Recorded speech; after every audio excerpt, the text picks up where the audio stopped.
हम भी कर लेते। अब चलो विनोदी बात, प्रभावती बड़ी प्रभावशाली थी, अपनी बुद्धि का गर्व था। ये मक्खन चुरा के ले जाता, किसी के हाथ नहीं आता। वसुदेव का बच्चा क्या समझता है। मलाई बलाई इकट्ठी की और खूब बलौना किया और मटकी पे मटकी मटकी छीके पे मक्खन रखा और अपने बेटे को बोला, जाके बोल क्या तेरी मक्खन चोर कंपनी का जो प्रेसिडेंट है ना, उसको बोलना हमारे घर में मक्खन का बिलोना हुआ है। वो बोल गया।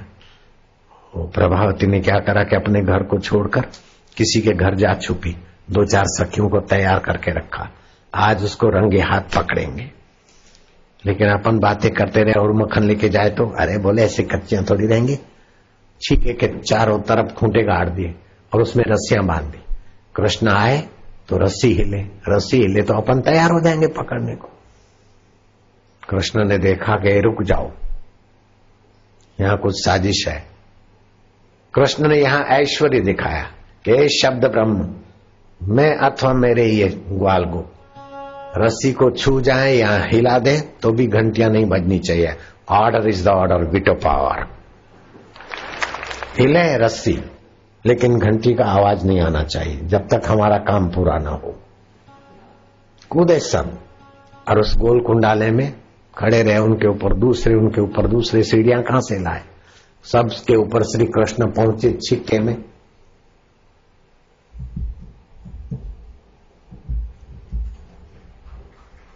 उस समय ऐसा सिस्टम नहीं था।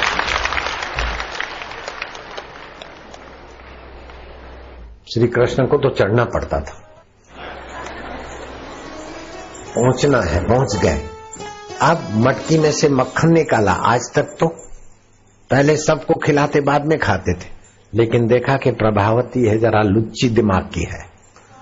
तू लुच्ची है तो मैं तेरा बाप लगता हूं। लुच्चों के बाप लगते हैं, सज्जनों के स्नेही लगते हैं। क्या पता धतूरा घोट के डाल दिया हो, कुछ गड़बड़ी हो, फूड पॉइजनिंग हो।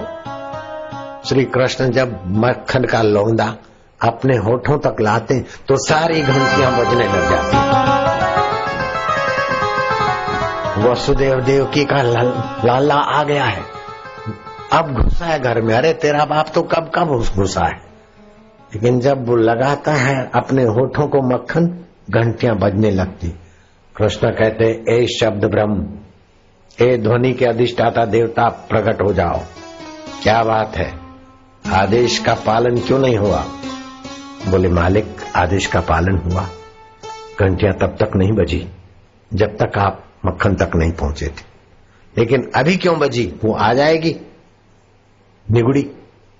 बोले महाराज लिखा है पुराणों में, आपकी आज्ञा तो आपकी आज्ञा है, लेकिन वेद शास्त्र पुराण भी तो आपकी आज्ञा है। पुराणों में लिखा है और समय घंटी बजे चाहे ना बजे, लेकिन ठाकुर जी को भोग लगे तब तो घंटी बजनी ही चाहिए, क्योंकि ठाकुर जी का भोग सबके लिए है। और समय ब्राह्मण बजाए ना बजाए, लेकिन ठाकुर जी जब जिमते हो तो घंटी बजाओ ताकि उनका प्रसाद लेने वाले अधिकारी आ जाए। बोले पकड़े गए। अब महाराज तुम अपनी जानो। बोले ठीक है मैं निपट लूंगा, तू जा। अंतर्धान हो गए। प्रभावती ने पकड़ा हाथ, रंगे हाथ आयो देवकी के बच्चे, यशोदा के बच्चे, चोरी का धंधा। देखा कि निगुड़ी छोड़ेगी नहीं। ठीक है, कृष्ण का हाथ पकड़ के लिए जा रही। वो जमाना घूंघट का था। उसके ससुरे का खेत आया। कृष्ण ने मुंह उधर करके ससुरे की खांसी से खांसा तो प्रभावती ने घूंघट और खींचा। कृष्ण बोलते प्रभावती छोड़ना। अरे कैसे छोड़ूंगी, कई रातियां जगी हूं, कई प्लानिंग किया है, मेरी सखियों से पूछो। तुमको छोड़ूंगी? नहीं छोड़ती। बुद्धि के हाथ भगवान आए और बुद्धि बोले मैं नहीं छोड़ूंगी। हवा का ठंडी हवा, भगवान बुद्धि के बल से भगवान पकड़े जाते तो वकील और बैरिस्टरों के काले कोट की जेब में होते। क्या ख्याल है? रूप लावण्य और सौंदर्य से भगवान वश होते तो सुंदरियों के पर्स में होते। अक्ल होशियारी से भगवान पकड़े जाते तो पंडितों की पोथियों में और घरों में होते। भगवान तो भाई अपने प्रेमी और भगवान तो अपने संत और भक्तों की भक्ति से अनायासी रीच जाते, वश हो जाते। प्रभावती प्रभावती श्री कृष्ण बोलते छोड़ दे, बोले नहीं मेरा ससुरा आ रहा है, घूंघट ना। अच्छा तू नहीं छोड़ती? उसका बेटा बोलता माँ मेरा हाथ पकड़ लेना, इनको छोड़ने तूने तो बोला था। अरे नरेश चेल का तू हट। अपना खबूर खबूर करती हुई अपना जूता घसीटती जा रही पुराने जमाने का। कृष्ण ने बोला अच्छा तू अब दाया हाथ मेरा नहीं छोड़ती तो अब मेरे को नहीं छोड़ना है? बोले नहीं छोड़नी। तो ऐसा कर थक गया है तू बायां हाथ पकड़ ले। और बायां हाथ पकड़ाने के घूंघट तो था, बायां हाथ उसके बेटे का पकड़ा दिया। कृष्ण कन्हैया वो समझती मैं कृष्ण को पकड़े हुए जा रही हूं, लेकिन अपने अहम का ही बच्चा है। कृष्ण तो हाथ से छूट गया, अपने अहम का बच्चा, प्रभावती का अहम, उसका बच्चा। कृष्ण तो जाके तेजी से सकड़ी गली से घर पहुंच गए और आखिरी कमरे में लेट गए। और प्रभावती ने दरवाजा खटखटाया, यशोदा यशोदा माँ रंगे हाथ तू बोलती मेरे लाला को कमी नहीं चोरी नहीं करता, रंगे हाथ तेरे लाला को मैं पकड़ के लाई हूं।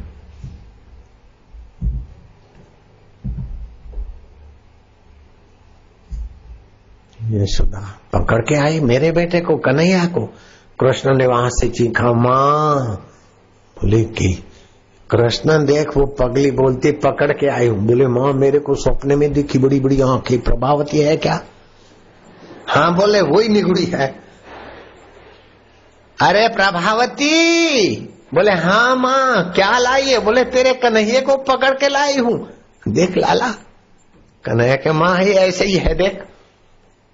बोले अच्छा कन्हैया को पकड़ के लाई है सचमुच में? कि हाँ हाँ। मक्खन चुराते हुए रंगे हाथ पकड़ के आई है? बोले हाँ। मां देख तेरे सामने, मां देख। है क्या जादू है। मां ने चटाक से दरवाजा खोला और फटाक से कहा तू घूंघट के पट खोल, तेरे चेलके को पकड़ के लाई कि मेरा चेलका तो वो सोया। अरे मुआ तू कैसे आ गया? कृष्ण जीभ और अंगूठा दिखाता है, ले, ले, ले। विनोदी भी ऐसे, प्रेमी भी कृष्ण जैसे देखो। ओम नमो भगवते वासुदेवाय, कृष्ण गोविंद हरे मुरारे, हे नाथ नारायण वाय। प्रभावती ने क्या चकले जीभ देखाड़े अंडिक को देखाड़े, ले तारा बाप ने पकड़।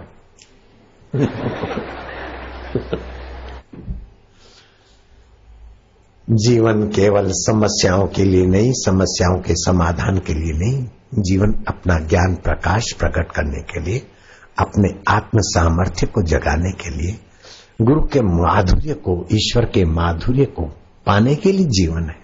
जीवन की शाम हो जाए उसके पहले, और बाल्यकाल और जवानी में ईश्वर जितना आसानी से मिलता उतना बुढ़ापे में नहीं मिलता, क्योंकि बाल्यकाल और जवानी में हमारी ब्रह्म नाड़ी सुरक्षित होती है।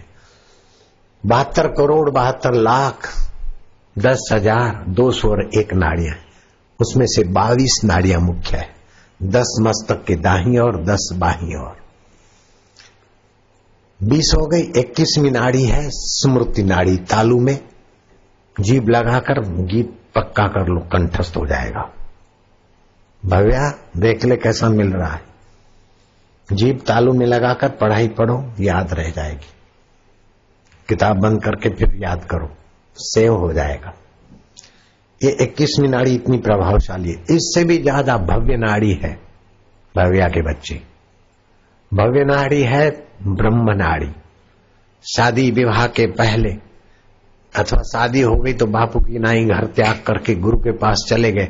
अगर घर में रहते, एक आध बच्चा बच्ची होते, फिर जाते तो कई वर्षों लगते, लेकिन एकदम फ्रेश पेटी पैक ब्रह्म नाड़ी लेके गए तो ब्राह्मी स्थिति प्राप्त कर कार्य रहे ना शेष, गुरुवर कार्य रहे